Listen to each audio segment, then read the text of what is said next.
Славуты амерыканскі пастыр ужо ў Менску. Расейцы пераконваюць Лукашэнку далучыцца да вайны.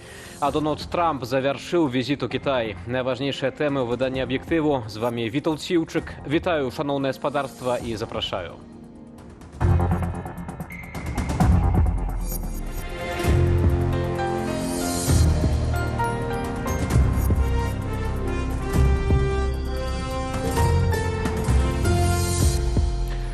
Пратэстанцкі прапаведнік у ролі дыпламата можа паспрыяць вызваленню палітычных вязняў. Амерыканскі пастыр Фрэнклін Грэем прыехаў у Беларусь на маштабны рэлігійны фестываль, што адбудзецца ў выходныя, а напярэдадні сустрэўся з Лукашэнкам. Разам з Грэемам прыехала і жонка Джона Коула, прадстаўніка амерыканскага прэзідэнта. Таму, незважаючы на ціск, што адбываўся на вернікаў за апошнія гады, ёсць надзея на змякчэнне рэпрэсіяў, прынамсі супраць пратэстантаў. Тэму працягне Зміцер Смак. Калі амерыканскі прапаведнік спачатку быў па-хрысціянску стрыманы, то жонка Джона Коула Грэта здзівіла нечакана моцным прывітаннем. Прыветлівыя ўсмешкі і спробу Лукашэнкі пераканаць амерыканцаў у ледзьве не прывілеяваным становішчы беларускіх пратэстантаў. Мы гордимся вот этим межконфессиональным миром. 850 протестантских общин. Поведание у нас очень широко представлено. Нібыта і не было ціску на пратэстанцкія супольнасці пасля 2020-го. Вернікам забаранялі збірацца. У іх адбіралі памяшканні для малітваў. Гэтак у 2023-м зліквідавалі царкву «Новае жыццё» і нават зруйнавалі малельны дом. У 2025-м шмат баптыстаў ды іншых плыняў не здолелі прайсці абавязковай перарэгістрацыі. І вось раптам дазвол на фестываль у хакейнай святыні на Чижоўка-арэне. Мы приехали, чтобы донести наше послание всем белорусам. Франклин, когда будете о грехах с Господом разговаривать, не забудьте и про мои грехи.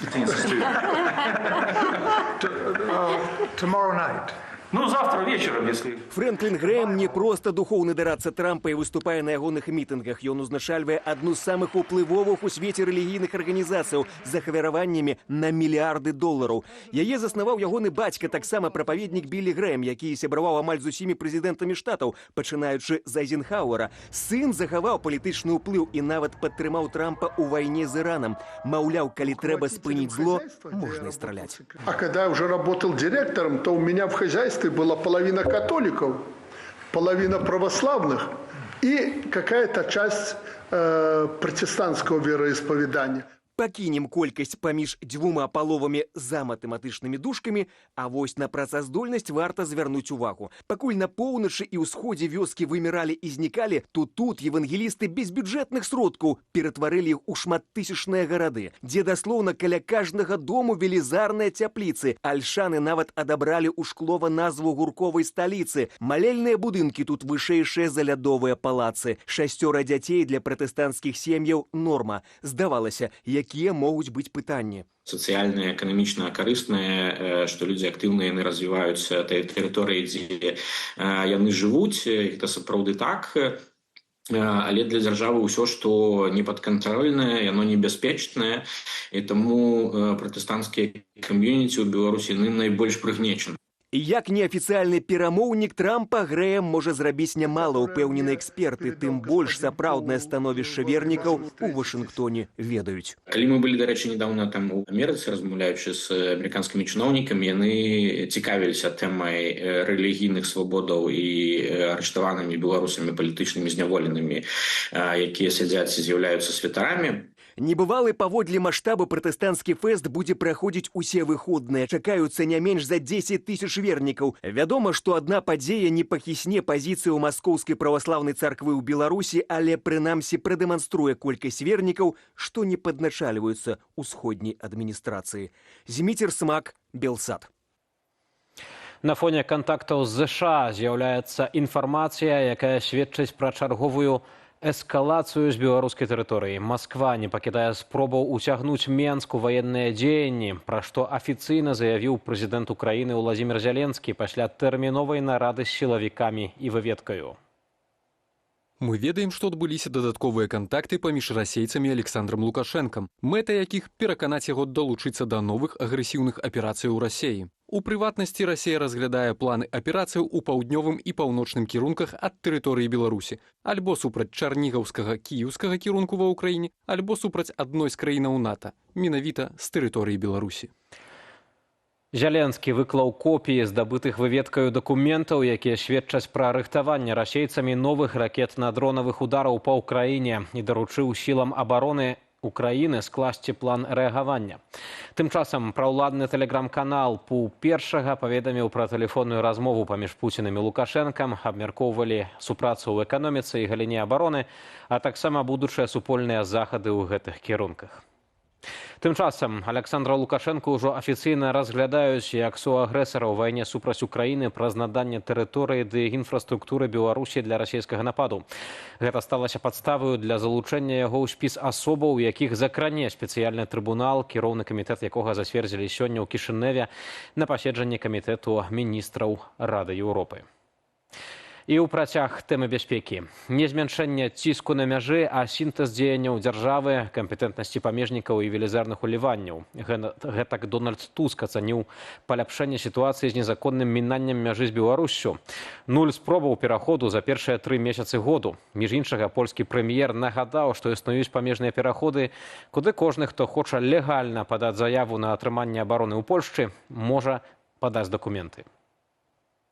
Dzięki działaniom Straży Granicznej, oczywiście także wojska. Дзякуючы дзеянням памежнай службы, войска, паліцыі, дзякуючы юрыдычным рашэнням і вялікім інвестыцыям. Гэта электроніка, сур'ёзная загарода, а не проста сімвалічная. Гэта сучасныя метады, а таксама выведная інфармацыя. Мы пабудавалі сістэму, якая зрабіла ўсходнюю мяжу Польшчы найлепш ахоўванай вонкавай мяжой Еўрапейскага звязу. Не скажу, што гэта самая бяспечная мяжа, бо яна пад найбольшым ціскам у Еўропе, ціскам, які арганізуе цэлая дзяржава. Бо, як вы добра ведаеце, рэжым, улады Беларусі бралі беспасярэдні ўдзел у арганізацыі нелегальнай іміграцыі. І тым не менш мы дасягнулі гэтага абсалютна беспрэцэдэнтнага выніку.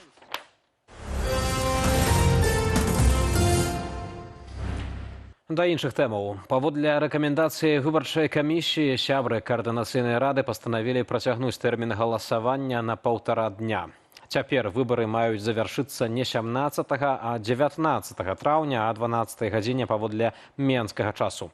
Адпаведныя змены ўнясуць у прынятыя раней рашэнні, якія датычаць выбараў у каардынацыйную раду. Галасаванне мела стартаваць у панядзелак, 11 траўня, але пачалося толькі на наступны дзень праз беспрэцэдэнтныя DDoS-атакі на платформу і дадатковае правяранне сістэмы бяспекі.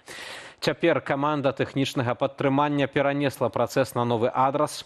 Арганізатары нагадваюць пра пераход толькі па правераных спасылках і захады бяспекі пры ўдзеле ў галасаванні, у тым ліку выкарыстання VPN ды рэжыму інкогніта, а таксама ачыстку кэшу пасля завяршэння працэдуры. Платформа YouTube працягвае блакаваць прапагандысцкія каналы. Гэтым разам пад выдаленне трапіла міжнародная радыё «Беларусь», якое, між іншага, распаўсюджвала фэйкі пра Польшчу. Канал меў больш за 14 000 падпісантаў. Яшчэ адзін выдалены канал «ЧП.бай» з 90 000 падпісантаў. Афіцыйныя прычыны выдалення каналаў невядомыя, але абодва належаць дзяржаўным медыям. Раней сервіс YouTube выдаляў каналы ОНТ, СТВ і Белта, чым выклікаў абурэнне Міністэрства інфармацыі. Сярод прычынаў такога рашэння платформы называлі выкананне санкцыйнага заканадаўства, а таксама парушэнне правілаў працы з персанальнымі звесткамі. Стабільна ў топ-10. Беларусь сярод краінаў з найбольш высокім узроўнем разводаў. Пра гэта сведчаць сусветныя рэйтынгі. Да таго ж, нашыя суграмадзяне бяруцца шлюбам усё пазней. Разам з тым чыноўнікі запэўніваюць, што ў нас сацыяльная дзяржава, якая пра сем'і клапоціцца. Чаму гэты клопат не дае выніку, высвятляў Алесь Яшченко. Если мы будем врозь, нас легко победить. Если вместе, нас никто не сломит. Гэткае відэа тэлеграм-канал Міністэрства абароны Беларусі размясціў да міжнароднага дня сям'і. Чыноўнікі ж запэўніваюць, у нашай краіне сям'я, мацярынства, бацькоўства і дзяцінства пад абаронаю дзяржавы. 2 миллиарда рублей направляется непосредственно на выплату пособий по уходу за ребенком до 3 лет. Это является таким самым востребованным и длительным по продолжительности выплаты пособий. Штомесячная дапамога на першае дзіця ў Беларусі складае крыху больш за 1000 рублёў, на другое і наступнае дзіця больш за 1140, на дзіця з інваліднасцю больш за 1280 рублёў. Да таго ж, аднаразовая дапамога пры нараджэнні першага дзіцяці больш за 5000 рублёў, на другое і наступнае дзіця больш за 7000. Ёсць і шэраг ільготаў, напрыклад, пры будаўніцтве жытла для шматдзетных. Вот молодец, еще один, это уже мой день. Пры гэтым, паводле Белстата, калі ў 2014 у Беларусі нарадзілася больш за 118,5 тысяч дзяцей, то летась усяго больш за 54 тысячы. Як сведчыць статыстыка, падзенне нараджальнасці – глобальны тренд для краінаў развітых і тых, што развіваюцца, нягледзячы на матэрыяльнае падтрыманне сем'яў у розных краінах. Ёсць падтрыманне жыллём, напрыклад, субсідыі маладым сем'ям у рэгіёнах для набыцця першага жылля. Таксама важная падтрымка грошай. Кожнае дзіця ў Літве да 18 гадоў атрымлівае фінансавую штомесячную выплату. Для шматдзетных сем'яў сума большая. Ёсць і іншыя формы дапамогі, у тым ліку падатковыя ільготы. З 27-го года будуць ільготы для непрацоўных бацькоў. Што ж да дэмаграфічнага крызісу, сярод іншых у Беларусі ёсць і свае характэрныя прычыны для яго, кажа наша экспертка. Безумоўна, жыццё зараз у Беларусі пры аўтарытарызме, пры ўсіх гэтых рэпрэсіях, у атмасферы страху, у атмасферы неўпэўненасці ў будучым, канешне, яно яшчэ раз не спрыяе нараджэнню дзяцей. І можна гаварыць наогул, што Беларусь уся зараз у крызісе. У Беларусі сёння больш за 2,5 мільёны сем'яў. Памер сярэдняй сям'і 2,9 чалавека. Кожная пятая сям'я няпоўная. Праблемы інстытуту сям'і прызнаюць і самыя чыноўнікі. Риски действительно есть. Это увеличение возраста вступления в первый брак, снижение числа браков. Увы, но растет количество у нас разводов. Это, конечно, такой, нечем хвастаться, но при этом есть у нас, как и в других многих странах, это рост сожительства. Паводле Белстату, летась у Беларусі зарэгістравалі 52 тысячы шлюбаў. Пры гэтым распаліся амаль 35 тысяч сужэнстваў. То бок на кожнае 1,5 шлюбу один развод. Беларусь паводле гэтага паказніку стабільна трапляе ў топ-10 сусветнага антырэйтынгу. Алесь Яшченко, Белсат. У Беларусі зафіксавалі выпадак шаленства ў чалавека упершыню за апошнія 14 гадоў. Пра жанчыну, якая заразілася яшчэ ў красавіку, цяпер паведамілі на сайце Міністэрства аховы здароўя. Гэта страшная хвароба паражае нервовую сістэму і цягам 1-2 тыдняў прыводзіць да смерці. Пачынаецца з тэмпературы і трывогі, а заканчваецца гідрафобіяй, сутаргамі і спыненнем сэрца ці дыхання. Што вядома і невядома пра выпадак шаленства на Магілёўшчыне? Як засцерагчыся ад смяротнага віруса? Адказы ў наступным матэрыяле. У Беларусі зафіксавалі першы выпадак шаленства ў чалавека аж з 2012 года. Ахвярою бязлітаснага віруса сталася жанчына на Магілёўшчыне, інфармуе сайт Міністэрства аховы здароўя. У красавіку 2026 года быў пацверджаны выпадак захворвання на шаленства ў жыхаркі Магілёўскай вобласці, якая пасля таго, як безнаглядны кот падрапаў ёй скуру рук, па медычную дапамогу не звярталася і курсаў антырабічных прышчэпак супраць шаленства не прайшла. Але ні Мінздароўя, ні абласны цэнтр гігіены не паведамілі пра тое, дзе здарыўся кантакт, ці знайшлі таго кота, ці папярэдзілі мясцовых жыхароў пра пагрозу, змаўчалі і пра лёс захварэлай, але ён прадказальны. Пасля з'яўлення сімптомаў шаленства смяротнае ў 100% выпадкаў. Функцыянеры прызнаюць, калі недзе хваробу зліквідавалі ў заходняй Еўропе, Паўночнай Амерыцы, Японіі, Паўднёвай Карэі, то Беларусь. Республика Беларусь также является неблагополучной по бешенству.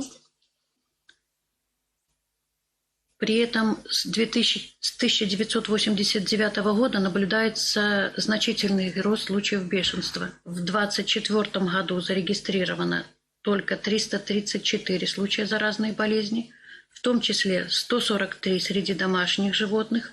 Вірус шаленства перадаецца нават праз драпіну, таму пасля кантакту з падазронаю жывёлінаю трэба доўга прамываць любую ранку, апрацаваць яе антысептыкам, накласці павязку і проста бегчы да дактароў. Ажно 20 000 беларусаў штогод атрымліваюць антырабічную тэрапію, кажуць у рэспубліканскім цэнтры гігіены.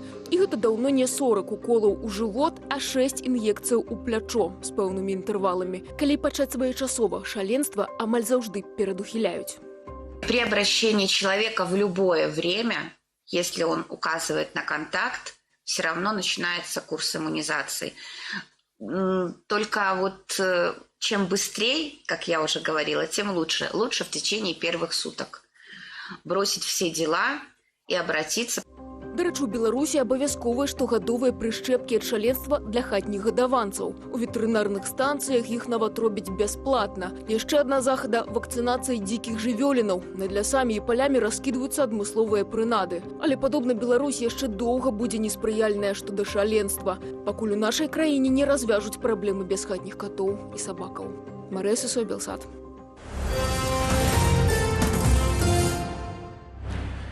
Лепш сябраваць, чым уступаць у канфрантацыю. Так можна апісаць асноўныя заявы на сустрэчы Дональда Трампа і Сі Цзіньпіна ў Пекіне. Прэзідэнт США назваў Сі сябрам і вялікім лідарам. У сваю чаргу старшыня КНР адзначыў, што Амерыка і Кітай павінны быць партнёрамі, інакш супрацьстаянне абернецца шкодай для абедзвюх краінаў. Падрабязнасці пра візіт Трампа ў Паднябесную, а таксама пра іншыя міжнародныя падзеі ў нашым аглядзе. Дональд Трамп пасля перамоваў з Сі Цзіньпінам у Пекіне заявіў пра фантастычныя ўгоды паміж ЗША і Кітаем. Лідары дзвюх найбуйнейшых эканомік свету дэманстравалі гатовасць да супрацы замест канфрантацыі. Мы заключылі некалькі выдатных гандлёвых угодаў, выгадных для абедзвюх краінаў. Я вельмі паважаю яго. Мы сталі па-сапраўднаму сябрамі. Мы урэгулявалі шмат розных праблемаў, якіх іншыя людзі не здолелі б развязаць. Нашыя стасункі вельмі моцныя. Мы абмяркоўвалі Іран. У нас вельмі падобныя погляды на тое, чым усё павінна скончыцца. Прэзідэнт ЗША таксама зазначыў, што Кітай гатовы павялічыць закуп амерыканскай нафты і самалётаў «Боінг», а таксама паабяцаў не пастаўляць зброі Ірану. Асобна бакі абмеркавалі Тайвань. Гэта быў першы візіт прэзідэнта ЗША ў Паднябесную амаль за 10 гадоў. На фоне сустрэчы Трампа і Сі з'явілася інфармацыя пра візіт у Пекін Уладзіміра Пуціна. Аднак афіцыйна яна пакуль не пацверджаная. Колькасць ахвяраў аднаго з самых маштабных расійскіх удараў па Кіеве вырасла як мінімум да 24 чалавек. Сярод загінулых 3 дзяцей. Яшчэ амаль паўсотні атрымалі раненні. Ратавальнікі працягваюць разбіраць завалы ў Дарніцкім раёне сталіцы, дзе пасля масаванай атакі была разбураная частка шматпавярховага дому. Толькі за апошнія 2 дні па ўкраіне былі выпушчаны больш за 1500 дронаў і больш за 50 ракетаў розных тыпаў. Міністр замежных справаў Украіны Андрэй Сыбіга ініцыяваў паседжанне Рады бяспекі ААН у сувязі з гібелю мірных жыхароў. Сёння ў Кіеве абвешчаны дзень жалобы. Разань гэтую ночу перажыла адну з найбуйнейшых атак беспілотнікаў за апошні час. Паводле мясцовых уладаў рэгіён атакавалі амаль 100 дронаў. Загінулі як мінімум 4 чалавекі, больш за 10 параненыя. Пасля атакі загарэўся Разанскі нафтаперапрацоўчы завод, адзін з найбуйнейшых у Расіі. Прадпрыемства вырабляе бензін, дызельнае паліва і авіяцыйную газу, у тым ліку для патрэбаў расійскай арміі. Пасля пажару жыхары Разані пачалі масава публікаваць фота і відэа так званага нафтавага дажджу. Паводле выдання «Новая газета», агулам атакі ўкраіны па НПЗ пашкодзілі 23% нафтаперапрацоўчых магутнасцяў Расіі. Напярэдадні Владзімір Зеленскі паабяцаў, што за масавыя расійскія ўдары па ўкраіне будзе справядлівы адказ. Украіна і Расія правялі чарговы абмен палоннымі паводле формулы 205/205. Ва ўкраіну вярнуліся вайскоўцы, большасць з якіх былі ў палоне яшчэ з 2022 года, пасля баёў за Марыуполь і Азоўсталь. Украінскі амбудсмен Дмытро Лубінец заявіў, што шмат хто з вызваленых мае цяжкія траўмы, праблемы са здароўем і сур'ёзныя псіхалагічныя наступствы пасля палону. У Міністэрстве абароны Расіі паведамілі, што іх вайскоўцы цяпер на тэрыторыі Беларусі, дзе ім надаюць медычную і псіхалагічную дапамогу перад вяртаннем у Расію. У Вене адбыўся другі паўфінал Еўрабачання. За права трапіць у фінал юбілейнага 70-га конкурсу змагаліся выканаўцы з 15 краінаў. У выніку 10 з іх, у тым ліку Данія і Аўстралія, што ўваходзяць у топ-5 букмекераў, адабраліся ў вызначальны этап. Акрамя пераможцаў двух паўфіналаў, у фінал аўтаматычна прайшлі прадстаўнікі так званай вялікай чацвёркі – Францыі, Вялікай Брытаніі, Нямецчыны і Італіі і выканаўца з краіны гаспадыні фэсту. Галоўнымі фаварытамі букмекеры называюць фінскі дуэт Лінды Лампеніус і Пэты Парканена, а таксама грэцкага выканаўцу Акіляса. Фінал Еўрабачання у суботу 16 траўня. Павел Алейнікаў, Андрей Сульжыц, Белсат. У Беларусі на выходных чакаюць іншыя спевы. Пра гэта мы абавязкова пагаворым у студыі Белсат. Якія яшчэ тэмы закранем, больш падрабязна ведае Алесь Залеўскі. Вітаю, гаспадарства. Сёння мы задаемся пытаннем, якія падзеі наш рэгіён чакаюць пасля сустрэчы Трампа і Сі. Пакуль жа Лукашенко стеліць саломку для абодвух бакоў. Перад візітам Трампа ў Пекін перападпісвае дырэктыву пра супрацоўніцтва з Кітаем, а пасля прымае ў Менску аднаго з самых уплывовых евангелістаў ЗША Франкліна Грэма. Што гэта? Новая дыпламатыя Менску ці пошук новых гарантыяў уласнай бяспекі? Як на гэта будзе глядзець Масква? Зеленскі ўжо публічна папярэдзіў, што Крэмль націскае на Беларусь з мэтай арганізацыі правакацыі супраць суседзяў. Гэтыя тэмы і абмяркуем у студыі Белсат. Не пераключайце. Як чуеце, гаспадарства, навінаў не бракуе, яны вельмі шырокія, таму заставайцеся з намі.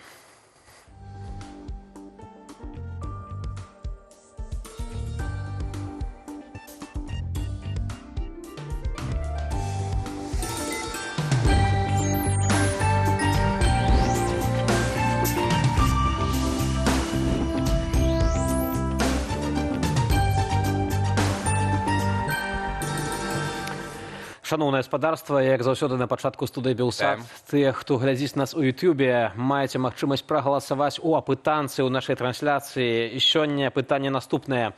Чаго чакаеце ад прыезду Фрэнкліна Грэяма? 4 варыянты адказаў. Зменаў у краіне, ажыўлення грамадства, нічога. І 4-й варыянт – не цікаўлюся. Галасуйце, гэта будзе таксама тэмай нашай размовы. Так, ну я спрабую ажывіць другі варыянт, но пакуль што слаба атрымліваецца. Цікава, як будзеце галасаваць ці не будзеце за гэты варыянт. Па выніках абмеркавання гэтай тэмы Лукашенко сустракаецца з амерыканскім прапаведнікам, перадае прывітанне Трампу і хваліць беларускіх пратэстантаў. У Менск прыехаў Фрэнклін Грэем, адзін з самых уплывовых евангелістаў ЗША, чыя сям'я дзесяцігоддзямі мела кантакты з Белым домам. Чаму гэты візіт адбываецца менавіта цяпер на фоне асцярожнага дыялогу паміж Менскам і Вашынгтонам? Якую ролю беларускія пратэстанты могуць адыграць у гэтай новай дыпламатыі? Фрэнклін Грэем прыехаў у Менск на вялікі пратэстанцкі фестываль, але сустрэча з Лукашэнкам хутка выйшла за межы рэлігійнай тэмы. Беларускі кіраўнік хваліў міжканфесійны мір, называў пратэстантаў трудзягамі і асобна перадаў добрыя пажаданні Дональду Трампу. Сам Грэем не проста прапаведнік. Ягоны бацька Біллі Грэем быў дарадцам некалькіх амерыканскіх прэзідэнтаў, а сам Фрэнклін сёння застаецца ўплывовым голасам кансерватыўнай Амерыкі і мае сувязі з рэспубліканскімі элітамі ЗША. І на гэтым фоне ўсё больш выглядае, што Менск спрабуе шукаць новыя каналы для размовы з Вашынгтонам. Не толькі праз палітыкаў, але і праз рэлігійныя і гуманітарныя колы. Бывае. Гаспадарства, ўжо зараз у нашай студыі з'явіўся галоўны рэдактар сайту belsat.eu Анатоль Шырвель. Анатоль, вітаю, добрый вечар. Вітаем, Анатоль. Чаму Анатоль з'явіўся ў нашым эфіры? Таму што з'яўляецца як мінімум экспертам у тэматыкі пратэстантызму, тызму у Беларусі. Ну і Анатоль пэўны час працаваў у пуле Александра Лукашенка ў якасці журналіста. Анатоль, што можа прымусіць Александра Лукашенка на сустрэчу з рэлігійнымі дзеячамі? І што хаваецца за гэтымі сустрэчамі? Што мы не пабачылі за гэтай сустрэчай? Добрый вечар усім. У мяне, ведаеш, у маім паслужным спісе таксама ёсць не толькі праца ў пуле Лукашэнкі, але мы разам з Павлам Северынцам і з беларускім журналістам Максімам Гацаком рабілі ў свой час некалькі гадоў, даволі паспяхова рабілі хрысціянскі інфармацыйны партал «Крыніца.Інфо». То бок, ведаю, як журналіст, і як вернік, сітуацыю трошкі знутры, і як человек, который працаваў у поле, ведаю, як там што робіцца. Так вот, я думаю, што галоўная прычына таго, што Александр Лукашенко там з некім сустракаецца, асабліва з прадстаўніком, скажем, канфесіі, которую не вельмі любяць у Беларусі улады. Да, гэта нейкі пераслед нейкай выгоды, ён нешта хоча за гэта атрымаць. Я ведаю, па сваіх каналах атрымаў інфармацыю, хто прасіў пра аб гэтай сустрэчы. Гэта не была ініцыятыва беларускіх вернікаў. Мне было пытанне. Да, гэта не была ініцыятыва беларускіх вернікаў, гэта прасіў аб гэтым Коўал. Прычым прасіў, можа быць, падчас аднаго з самых першых кантактаў, калі толькі яны пачыналі абмяркоўваць гэта вызваленне вязняў і нейкі такі трек распакоўкі рэжыму ад, скажем, тых санкцый, которые былі накладзены на яго. І я ведаю, што падгатоўка тых 2 дзён, которые будуць заўтра і пазаўтра, пачалася з восені. І для мяне, канешне, я хачу зрабіць камплімент тым, хто арганізаваў гэту маштабную імпрэзу, перш за ўсё вернікам, кіраўнікам цэркваў пратэстанцкіх. Гэта круто вельмі. Тое, што будзе там, я ведаю толькі хор, гэта будзе 1300 чалавек, будзе сімфанічны зводны аркестр. У вайсковых катэгорыях гэта больш, чым полк прывезці. Так. Ну і я чакаю, што стадыён сапраўды будзе напоўнены, гэта будуць людзі не тых, которых будуць звозіць там, ведаеш, пад прымусам там з нейкіх там заводаў ці фабрык, ці там устаноў. Гэта будуць людзі, которые самі прыйдуць па зову сэрца, таму што гэта значная падзея ў духоўным жыцці Беларусі. Так, але вот што хаваецца за такімі сустрэчамі, ты так і не адказаў. Ці гэта можа... Хто ж я? Добра, глядзі, любая сустрэча гэта фасад. Гэта публічная палітыка. Ёсць палітыка непублічная. Ведаеш, трэк, ці ведаеце, калегі, трэк вось гэтай уплыву пратэстантаў нейкага на беларуска-амерыканскія стасункі, ён быў давно. Яшчэ быў такі Іван Пашкевіч, ён быў намеснікам кіраўніка адміністрацыі прэзідэнта, ён быў потым дэпутатам да 13-го склікання, ён быў адным з кіраўнікоў тэлекампаніі «Мір». Вось ён быў баптыстам, і праз яго ўвесь час меліся пэўныя кантакты. У свой час таксама спрычыніўся да працягу гэтага трэку Валерый Цапкала.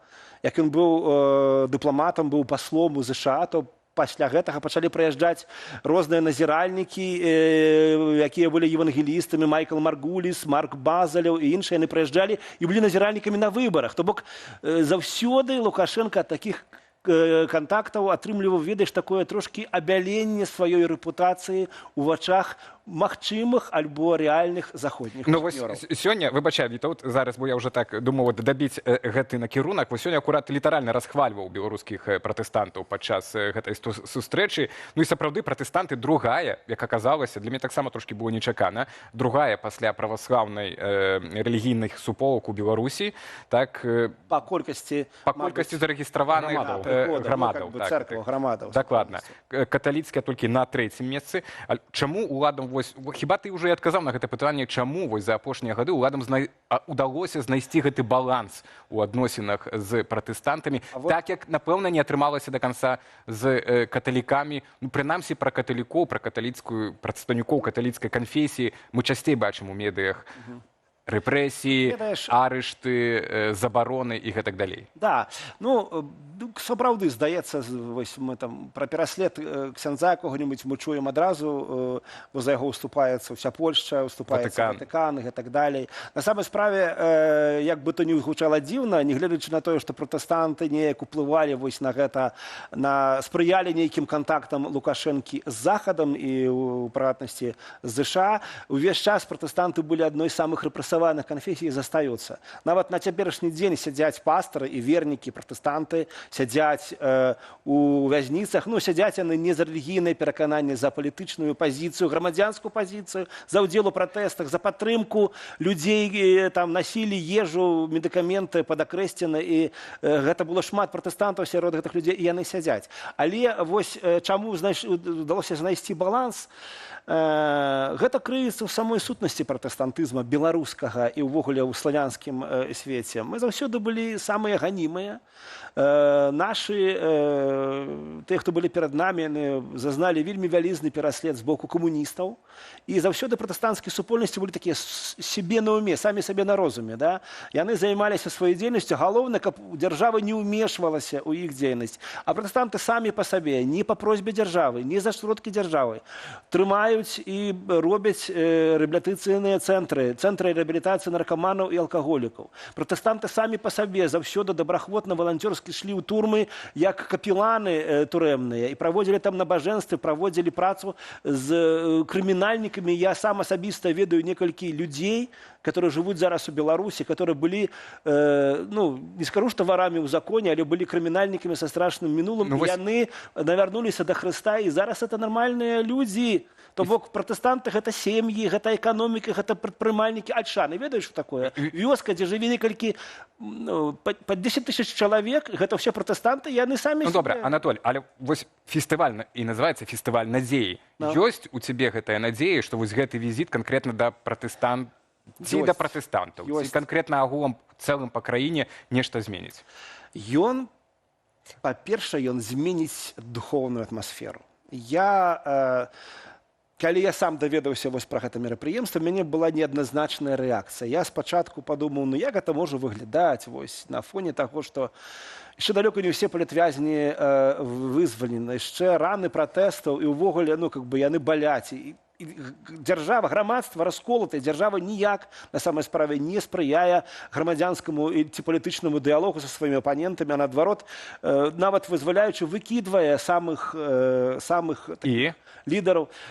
Што дае надзею вось у гэтай сітуацыі, у гэтай гісторыі? Можа, табе гэта дзіўна для цябе прагучыць. Мне дае надзею, што 2 дні у Мінску, у сталіцы Беларусі, пратэстанты усіх пратэстанцкіх канфесій, што само па сабе тоже дзіва, яны аб'ядналіся для таго, каб там слухаць пропаведзь Евангелія і маліцца. Я веру ў сілу малітвы. Гэта ўпершыню за найноўшую гісторыю.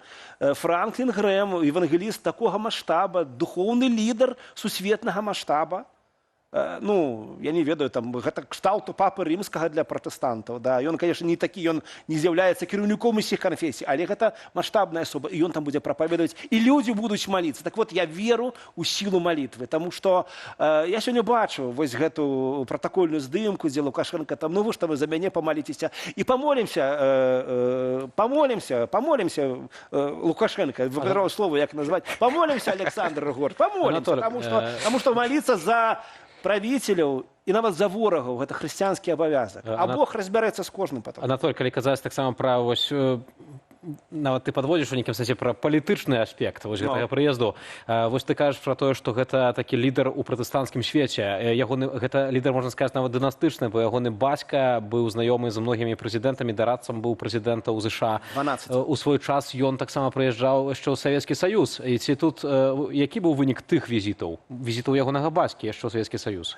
І тут бачыш нейкія паралелі з Беларуссю? Я бачу паралелі ў тым, што Бог мае свой план і для Расіі, і для Беларусі, як ён меў яго для Савецкага Саюза, меў для Украіны і мае для ўсёй планеты. Бог, ён валадар гэтага. Я ў гэта веру. Сапраўды, Білі Грэм, бацька Франкліна, быў як мінімум 4 разы ў Савецкім Саюзе. Апошні раз быў у 1992 годзе. Я ведаю, што сустракаўся і з Міхаілам Гарбачовым і з Барысам Ельцыным.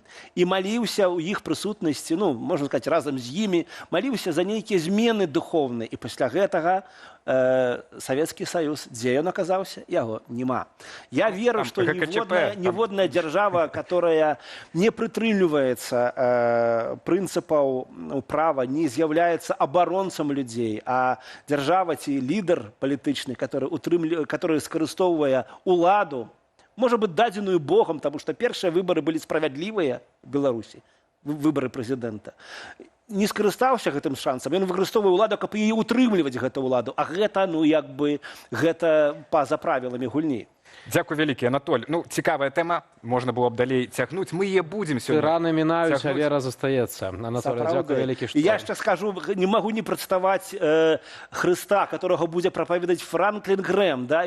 Я ведаю такі эпізод, калі Христос пачынаў сваё служэнне, прыйшоў у сінагогу, адкрыў кнігу прарока Ісаі, прачытаў, што Дух Гасподзін мяне паслаў прапаведаваць сляпым там збавенне, людзям збавенне і выпусціць змучаных на свабоду і адкрыць дзверы вязніцаў. Я веру, хай гэта слово збудзецца і для Беларусі. Няхай так станецца. Няхай. Дзякуй вялікі, Анатоль Шырвель, наш калега, журналіст, рэдактар старонкі Белсат.eu, быў у гасцях, і мы абмяркоўвалі візіт, так, давайте. Вядомага славутага Франкліна Грэма у Беларусь. Тым часам, паралельна з такімі сігналамі ў бок ЗША да Еўропы працягваецца яшчэ іншая гісторыя ў дачыненнях Беларусі з суседзямі. Гэта у Літоўскай рэспубліцы цяпер судзяць міжнародную групу, якую абвінавачваюць у падрыхтоўцы тэракту ў горадзе Шаўлі. Усяго на лаве падсудных 6 чалавек, грамадзяне Іспаніі, Калумбіі, Расіі, Кубы і Беларусі. Пра падрабязнасці справы раскажа наша карэспандэнтка з Вільні Глафіра Жук. Глафіра, табе слова. Літоўскія праваахоўныя органы паведамляюць, што фігуранты справы, сярод якіх беларус, хацелі здзейсніць тэракт у верасні 2024 года. На мэце была кампанія TVC Solutions у Шаўляе. Яна вырабляла мабільныя станцыі аналізу радыёчастотнага спектру, прызначаныя для ўкраінскага войска. Кошт прадукцыі мог дасягаць 1,5 мільёна еўраў. Першы эпізод адбыўся ў ноч на 17 верасня 2024 года. Тады, як сцвярджае следства, была спроба падпаліць абсталяванне, якое захоўвалася на тэрыторыі кампаніі. Другую спробу здзейсніць напад следства адносіць да 22 верасня таго ж года. Сцвярджаецца, што некаторыя з фігурантаў прыязджалі ў Літву яшчэ за некалькі тыдняў да першай спробы падпалу, каб агледзець месца і сабраць інфармацыю. Для Літвы гэтая справа мае асаблівае значэнне бяспекі. Аб'ектам магчымага нападу сталася прадпрыемства, звязанае з дапамогай Украіне. А ўдзел у справе грамадзянаў розных краінаў, у тым ліку Беларусі і Расіі, дадае ёй рэгіянальнага і палітычнага кантэксту. Гэтак днямі КДБ паказала грамадзяніна Літвы Міраслава Сатроцкіса, асуджанага ў Беларусі за шпіянаж на 15 гадоў турмы. Дзяржаўная прапаганда падала гэта як чарговае выкрыццё замежнай агентуры. Аднак эксперты адзначаюць, такія гісторыі могуць быць патрэбныя ўладам Беларусі не толькі для ўнутранай прапаганды, а як элемент палітычнага гандлю, у тым ліку з Літвой ды іншымі краінамі еўразвязу. Лукашенко ўжо неаднаразова дэманстраваў гатовасць ператварыць затрыманых людзей у так званы абменны фонд для перамоваў з краінамі Захада. Ці можа беларускі фігурант гэтай справы калі-небудзь стацца часткаю палітычнага абмену? Цяпер гэта пытанне для прагнозаў. Гэта не адзіная справа з беларускім следам у Літве. У красавіку Клайпецкі акруговы суд прысудзіў грамадзянцы Літвы Тацяне Бялецкай 6,5 гадоў зняволення за шпіянаж на карысць Беларусі. Разам з ёй судзілі і Міндаўгаса Януйціса. Паводле следства, яны збіралі інфармацыю для беларускай вайсковай выведкі. Пакуль жа справу аб тэрарызме працягваюць разглядаць у Шаўляе за зачыненымі дзвярыма. Наступным этапам станецца працяг допыту сведкі і далейшае вывучэнне доказаў. Усе 6 абвінавачаных, у тым ліку грамадзянін Беларуся, застаюцца пад вартаю. Глафіра Жук, Белсат. На Белсаце жывы эфір найважнейшых падзеяў дня. Ну і мы працягваем тэму, як Беларусь спрабуе выйсці з ізаляцыі і займець яшчэ большую суб'ектнасць у міжнароднай палітыцы паміж Трампам, Сі і Пуціным. Перад візітам амерыканскага прэзідэнта ў Кітай Лукашенка перападпісаў дырэктыву аб супрацы з Пекінам, а пасля прыняў у Менску амерыканскага рэлігійнага дзеяча Франкліна Грэма. Але пакуль Менск шукае новыя кантакты з Вашынгтонам, з Кіева прагучала новая жорсткая заява. Паводле Владзіміра Зеленскага, Масква цяпер спрабуе ўцягнуць Беларусь у новыя аперацыі супраць Украіны або нават супраць адной з краінаў НАТО. Але пачнем ад візіта Дональда Трампа ў Пекін. Ён паказаў, замест адкрытай эскалацыі ЗША і Кітай пакуль гатовыя дамаўляцца ад гандлю да пытанняў Ірану і глобальнай бяспекі. Для Беларусі гэта важны сігнал. Мінск ужо некалькі месяцаў вядзе актыўны дыялог з Вашынгтонам ад вызвалення палітвязняў да размоваў пра магчымы экспарт калійных угнаенняў і частковае змякчэнне санкцыяў. Але галоўнае пытанне цяпер, ці хопіць Лукашэнку ўласнай суб'ектнасці для такой гульні. Бо перад сустрэчай з Франклінам Грэмам ён асобна размаўляў па тэлефоне з Пуціным, нібыта пра эканоміку, абарону і супольныя планы. Яшчэ адзін важны сігнал сёння прыйшоў з Кіева. Ва ўкраіне прызначылі асобнага прадстаўніка, які будзе працаваць з дэмакратычнымі сіламі несяброўскіх краінаў. І на фоне заяваў Владзіміра Зеленскага пра намеры Масквы датычна Беларусі ўсё больш відавочна, што і наша краіна паступова робіцца адной з ключавой тэрыторыяў новай вялікай геапалітычнай гульні паміж ЗША, Кітаем ды Расіяй. А дзе геапалітыка, там і вядомы эксперт Ігор Тышкевіч. Палітычны аналітык з намі на відэасувязі знаходзіцца. Вечар добры вам, спадар Ігор. Добрый вечер. Так, ну, пачнем, відаць, все-таки ад сустрэчы Трампа і Сі і яе вынікаў. Мы бачым, на вашу думку, штосьці для Беларусі змянілася расклад вось па выніках гэтай сустрэчы? Што змянілася?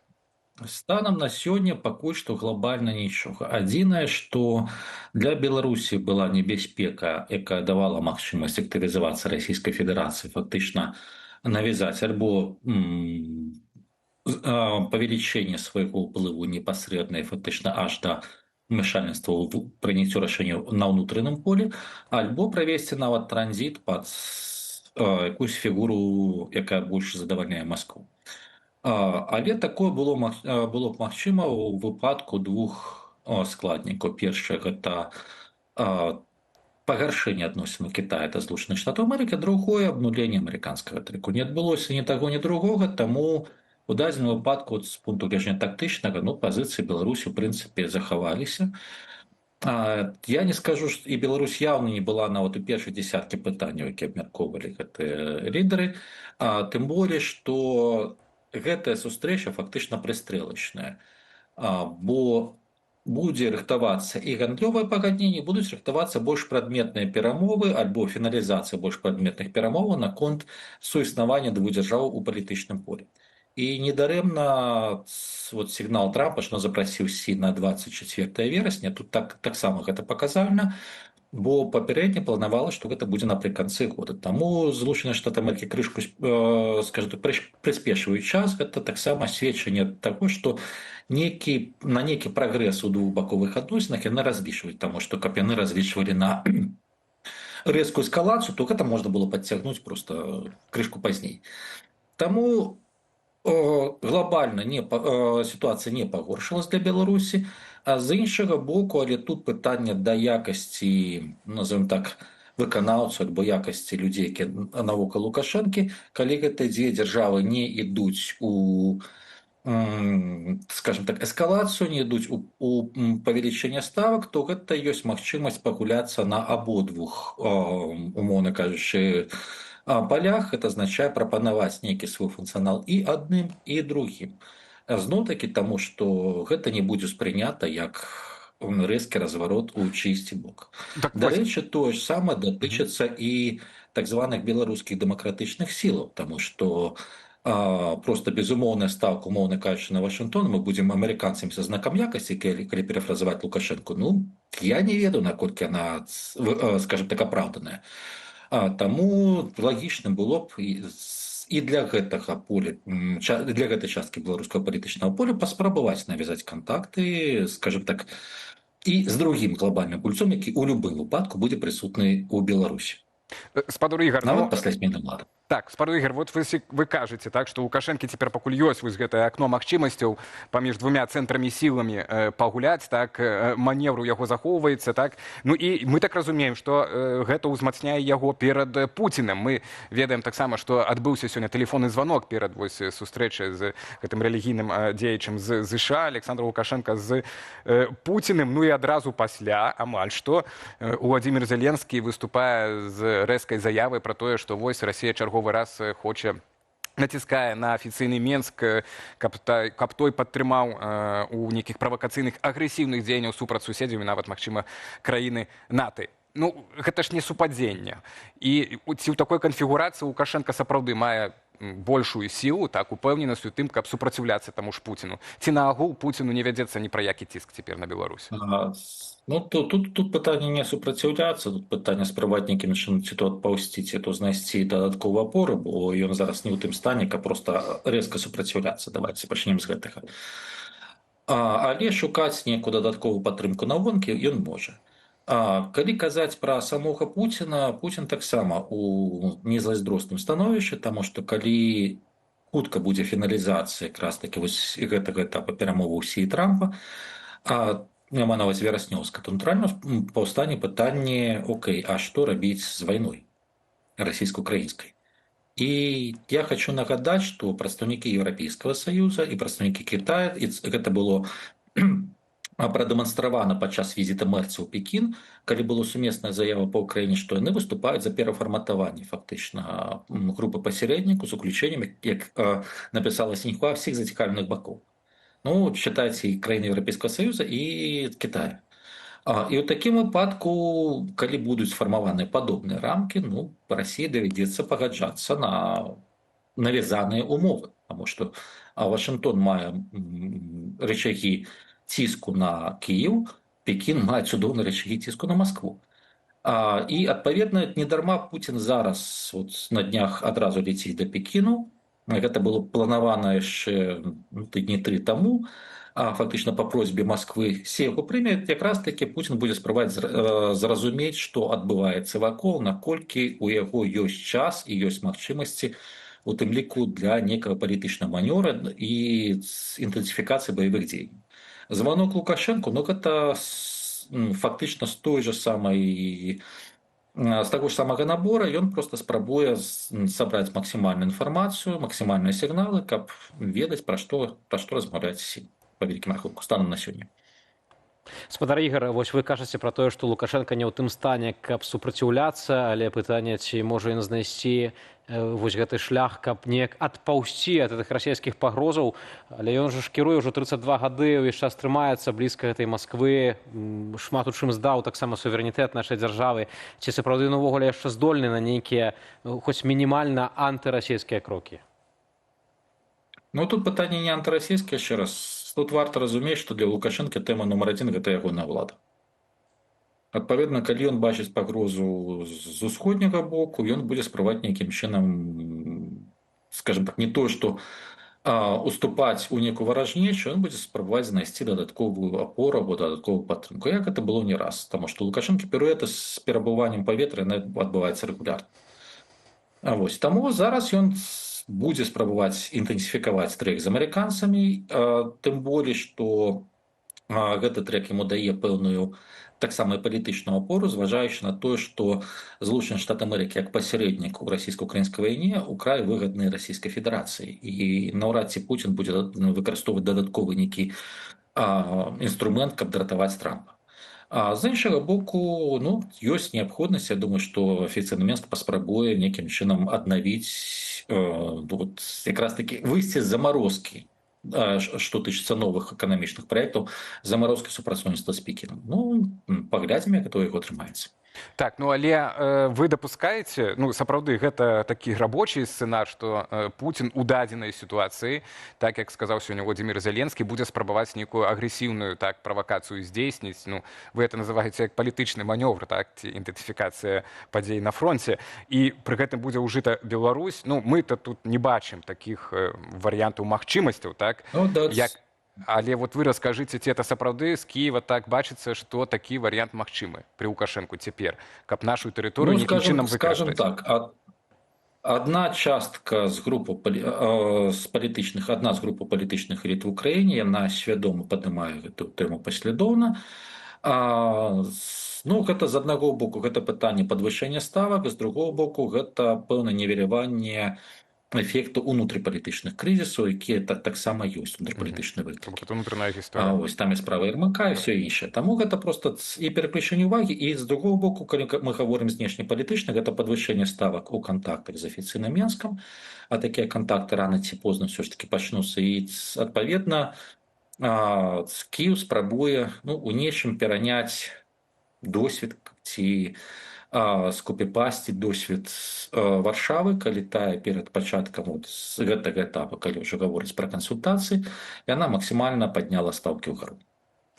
Спадар Ігор, І сёння тады таксама... фактычна, адыходзячы на базавыя, та нейкія, скажем так, базавыя патрабаванні, гэта яна прадстаўляла Менску, у тым ліку, як нейкі крок насустрач. Ну, магчыма, у Кіеве паспрабуюць гуляць у гэтую гульню. Я не выключаю. Сёння акурат стала вядома, што міністр замежных справаў Украіны Андрэй Сыбіга прызначыў Ярослава Чарнагора на пасаду, тут я працытую, пасла па асаблівых даручэннях у пытаннях дэмакратычнай трансфармацыі, узаемадзеяння з дэмакратычнымі сіламі і нацыянальнымі рухамі непрыязных краінаў. Я бачу, што частка медыяў, як беларускіх, так і украінскіх, ужо загаловак вынеслі, што гэта будзе пасол па дачыненню з беларускай апазіцыі, але у самой пасадзе гэтага не сказана. На вашу думку, наколькі Беларусь, якое месца Беларусь будзе займаць у дзейнасці спадара Чарнагора? Ну, я думаю, гэта ключавое, таму што ён раней займаўся гэтым накірункам па першы раз, ён у тэме, ён ведае людзей. І калі мы гаворым пра дэмакратычныя сілы, ну, таксама, калі браць дзейнасць аналітычнага цэнтру «Украінская прызма», вот разбіцце на этапы, то вот 10 апошніх месяцаў 8 гэта быў явны, ну, скажем так, фокус на тое, каб развіваць кантакты менавіта з офісам Святланы Ціхановскай, з гэтай часткай апаненту Александра Лукашэнкі. Таму лагічна, што калі в МЗС будуць кантактаваць з гэтай часткай сярод іншых, то прадстаўнік будзе той, хто ў тэме. А чаму, на вашу думку, такая назва гэтай пасады, ці тут зноў беларусаў не кідаюць у адзін кошык з расейцамі? Ну, па-першае, дэпартамент не сяброўскіх краінаў, МЗС Украіны, ён даўно кінуў беларусаў у адзін кошык з расейцамі. Так, але пытанне ў тым, што раней мы мелі, напрыклад, Ігора Кізіма, так, які быў прадстаўніком па даручэннях у справе Беларусі. Яшчэ раз, Ігор Кізім быў такім прадстаўніком да перафарматавання, да фармавання дэпартамента не сяброўскіх краінаў. Зараз у гэтым дэпартаменце сярод іншых Беларусь і Расія. На момант фармавання гэтага дэпартамента Ігор Кізім уже не меў ніякіх паўнамоцтваў, ніякіх даручэнняў і ніякага статуса, як такі прадстаўнік з боку украінскага МЗС. Адпаведна, ёсць новы дэпартамент, трэба кантактаваць з пэўнай часткай беларускай апазіцыі, у тым ліку ёсць чалавек. Спадар Ігор, я б яшчэ хацеў трошкі вярнуцца вось да тэмы, уласна, нашай агулам, так, па выхаду Беларусі з ізаляцыі і бліжэйшай нават будучыні, бо мы нават сёння бачым па падзеям пасля візіту Трампа да Сі рэзка паваліліся, пасыпаліся рознага кшталту падзеі, так, звязаныя з геапалітычнымі нейкімі справамі і перадусім вакол Беларусі шмат чаго было. Ну і мы бачым таксама, што ва ўкраіне пры гэтым гэта адбываецца ў той час, калі ва ўкраіне фактычна тупік на фронце, так, там 100 квадратных кіламетраў, здаецца, толькі змена гэтай лініі судакранання за апошні месяц, так, то бок фактычна ніякіх там рухаў няма, бакі стаяць на месцах, так, што, праўда, расце колькасць, так, цывільных ахвяраў, так, але вось там зніжаецца баявая актыўнасць на фронце, павышаецца вось гэтая актыўнасць дыпламатычная, так это назовем.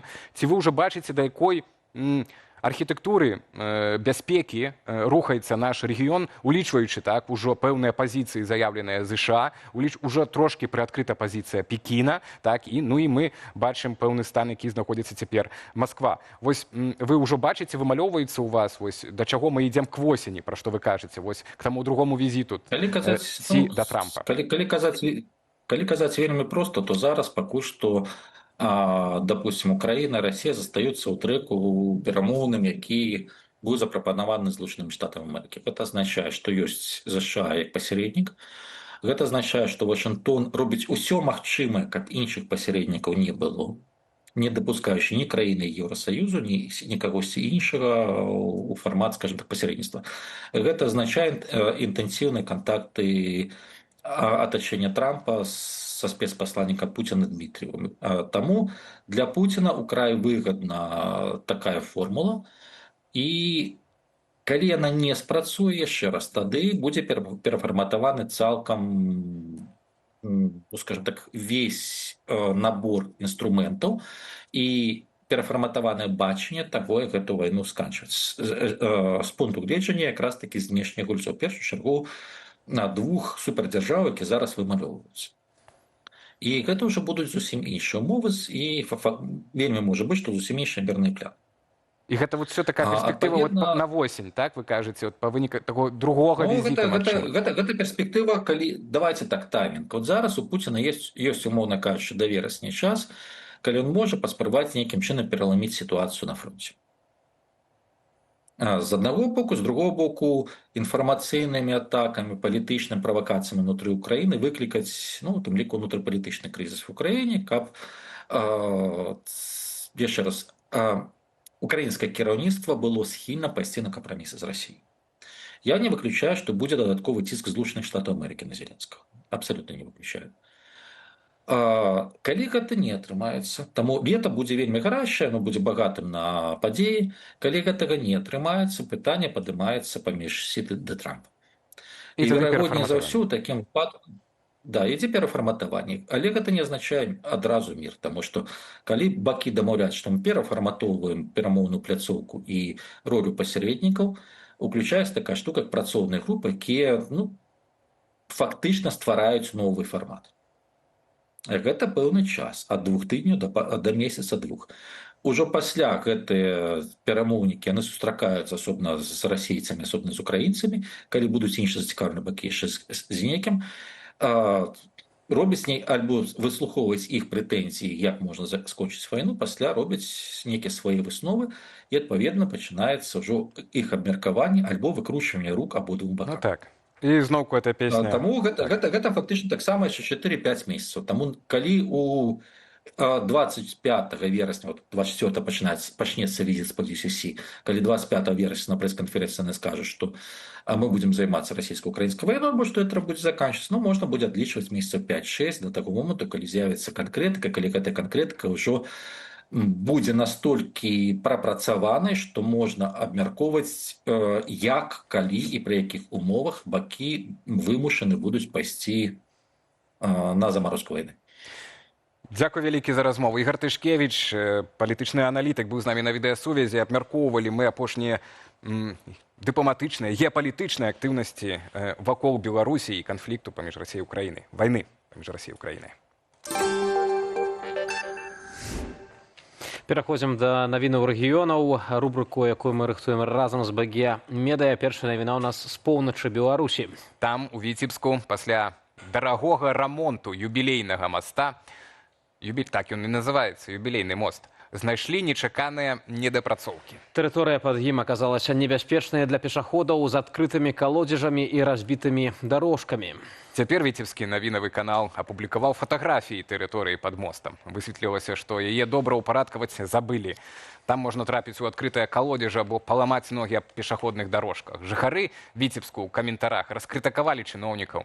Тыя вымушаныя былі апраўдвацца. Праз выданне «Візбічы» яны запэўнілі, што працы ў добраўпарадкаванні тэрыторыі і аднаўленне берагавой лініі, маўляў, перанеслі на цёплы перыяд года. Падраданыя арганізацыі ўжо атрымалі адпаведныя заданні.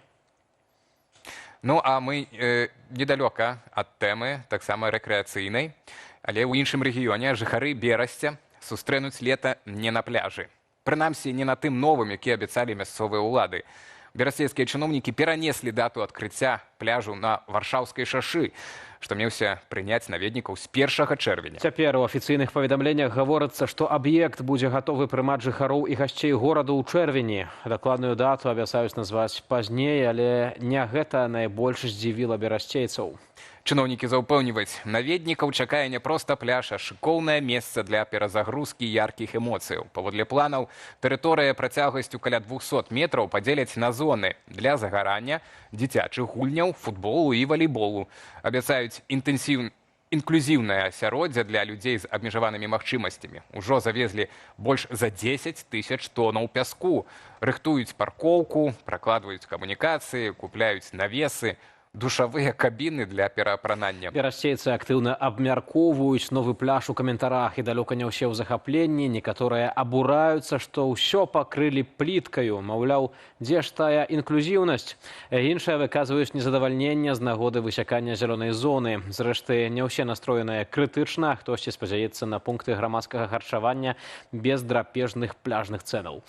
А хтосьці мяркуе, што канчатковыя высновы варта рабіць пасля завяршэння работаў.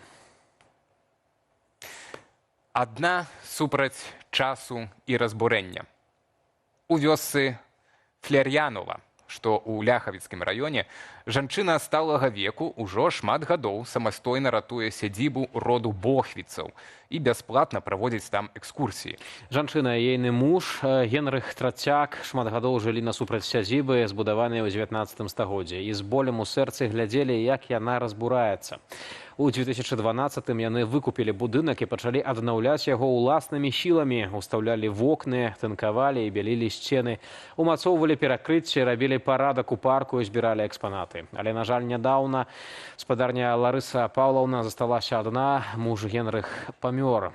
Тым не менш, гаспадыня працягвае вадзіць бясплатныя экскурсіі для ўсіх ахвотных. Так, і выбачайце, назва правільная вёскі Флер'янова. Ну і жанчына дагэтуль спявае рамансы ў зале, дзе калісьці ладзіліся балы. Турысты ў каментарах заклікаюць падтрымаць жанчыну. І мы таксама. Спадарства, мы пачыналі студыю «Белсат» ад абмеркавання прыезду Фрэнкліна Грэяма. Такое ж пытанне было ў YouTube-трансляцыі. І вось вынікі нашага пытання. Чаго чакаеце ад прыезду амерыканскага прапаведніка? Зменаў у краіне 15%. Ажыўленне грамадства зноў 15%. Нічога не чакаюць 65% апытаных і не цікавяцца гэтым пытаннем увогуле 5% з тых, хто ўзяў удзел у галасаванні. Мы ж на гэтым ставім кропку і дзякуем спадарству за ўвагу, лайкі, каментары, за галасаванне. Для вас працавалі Алей Залеўскі і Вітаўт Сіўчык. Зычым удалага вечару. Беражыце сябе.